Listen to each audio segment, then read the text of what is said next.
oameni buni, dați like, subscribe, clopoțel, abonați-vă la canalul de YouTube. Pentru că suntem în mașină aici. Ia uitați, oameni buni, chiar suntem buni. Și mama mea s-a dus în magazin. Și noi plecăm și revenim imediat. Am și revenit, ia uitați pe harta acolo, vedeți? Ia uitați, oameni buni. Vedeți? Vedeți, oameni buni? Ați văzut? Ia uitați. Ați văzut, oameni buni? Acolo. Vedeți? Să fac...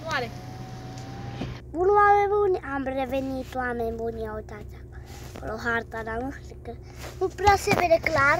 Ia uitați harta, ia uitați harta. Un pupic, te rog. Bun, oameni buni, asta-i păpușa Hagi, care o vrea și voi să o vedeți.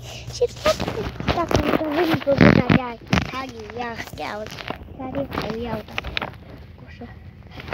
Să mișcat eu acum. Vedeți? Și are niște de aia pe palme. Noi ne auzim data viitoare.